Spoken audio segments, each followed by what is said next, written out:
On a tous suivi l'évolution dingue de l'IA ces derniers temps. On est passé de petits prototypes fascinants à, un véritable mur quand il s'agit de la production réelle. Faire tourner ces systèmes de manière complètement autonome et robuste, c'est vraiment une autre paire de manches. Aujourd'hui, dans ce décryptage, on va s'attaquer à Direflow 2.0, développé par ByteDance. C'est littéralement l'outil qui veut faire passer les agents IA du chaos total à une orchestration digne de l'industrie. Au menu de cette analyse, on va d'abord aborder le grand défi des agents actuels, ensuite l'architecture de Direflow, la sécurité avec Docker, la gestion de la mémoire, les cas d'usage réels en entreprise, et enfin, comment on déploie tout ça techniquement. Première partie, le grand défi des agents ou pourquoi ça plante si souvent. Alors, pourquoi la grande majorité des agents IA s'effondrent dès qu'on les met en production? En fait, c'est un cruel manque d'infrastructures sécurisées et réutilisables. Les modèles de langage, c'est génial, c'est super intelligent. Mais sans garde-fou, c'est un peu comme donner les clés d'une immense usine à un stagiaire hyper enthousiaste qui n'a absolument aucune expérience. Ce sont des cerveaux brillants, mais isolés, sans vrais bras pour agir en toute sécurité.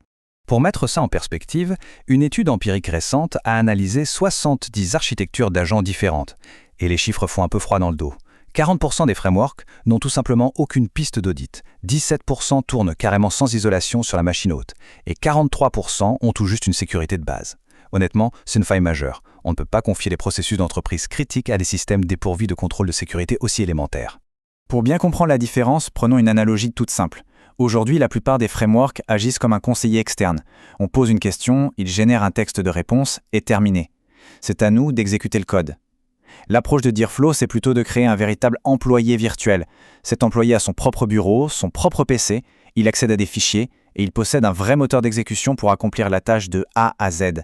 C'est un changement de paradigme total. Deuxième point, l'architecture de Direflow. Cette version 2.0, c'est une refonte complète reposant sur la puissance modulaire de LangGraph et LangChain. Le cœur du réacteur, c'est ce qu'on appelle le super agent harness. Alors c'est pas juste une couche de raisonnement, c'est un environnement d'exécution complet. Ça orchestre des sous-agents autonomes, ça gère la mémoire et ça sécurise tout dans des bacs à sable pour des tâches très longues. Bref, c'est littéralement un ordinateur virtuel pour les IA. L'orchestration en elle-même est super élégante. Face à une grosse requête complexe, on a un agent principal qui prend le rôle du manager. Il prend le problème, le découpe en petites tâches et lance des sous-agents qui vont travailler dessus en parallèle. Une fois que c'est fini, le manager récupère le tout et fait la synthèse. Ça, c'est absolument crucial pour contourner les fameuses limites de contexte des modèles, surtout quand on lance une opération qui dure plusieurs heures. Et pour apprendre à ces agents comment bien travailler, le système utilise des skills, ou compétences. Le truc génial, c'est que ce sont de simples fichiers Markdown, très faciles à lire et à étendre. On y écrit le flux de travail, les bonnes pratiques, les outils à utiliser, et l'agent sait immédiatement comment faire de la recherche web complexe ou préparer une présentation. Pas besoin de coder des trucs incroyablement lourds. Troisième partie, le sandboxing Docker et la sécurité.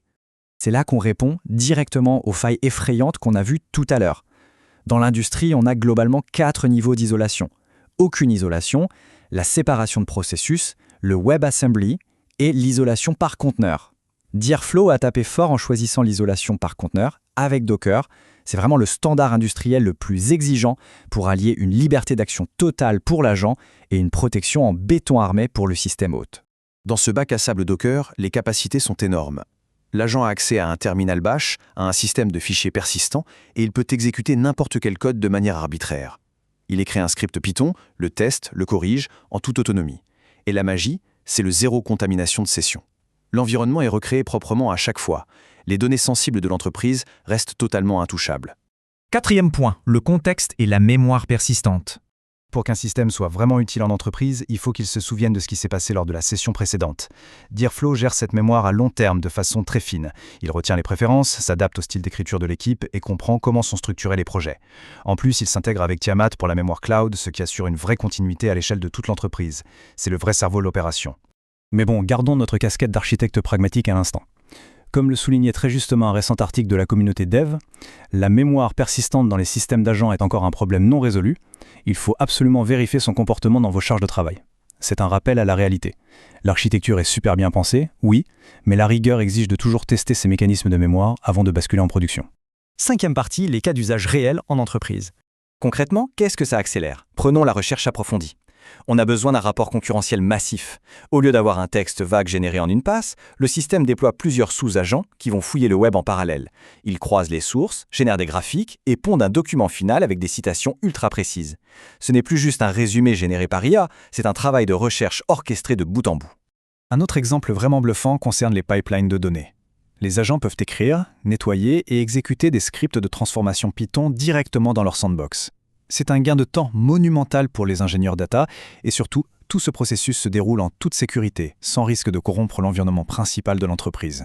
Et pour l'aspect purement opérationnel au quotidien, c'est hyper fluide, car Diarflow propose des intégrations natives avec des messageries comme Slack, Telegram ou Feshu. Les équipes peuvent lancer ces fameux workflows complexes directement depuis leur conversation de groupe. Pas besoin d'interfaces compliquées et pas besoin non plus d'exposer des IP publics, ce qui est un atout indéniable de productivité et de sécurité. 6e et dernière partie, déploiement et intégration.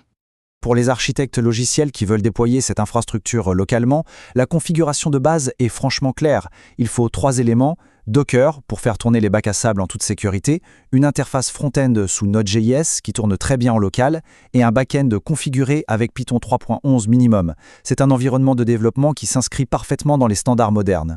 Si on prend un peu de recul, l'étude d'Arcivy classait les agents en différents modèles architecturaux. On voit bien que Diarflow s'inscrit carrément dans le modèle de plateforme complète pour l'entreprise. C'est l'opposé des petits outils minimalistes à agents uniques. Oui, une infrastructure plus lourde est exigée, mais c'est le prix à payer pour avoir la gouvernance, l'extensibilité et la robustesse qu'exige la vraie production. Ce qui amène à une réflexion finale assez provocatrice. Face à des architectures aussi puissantes et modulaires qui arrivent sur le marché, est-ce que nos infrastructures actuelles sont réellement prêtes à accueillir ces nouveaux employés virtuels autonomes ? Évaluer cette préparation, c'est le grand défi de demain pour réussir la transition vers des entreprises vraiment natives IA. Et honnêtement, l'exploration de ces technologies ne fait que commencer.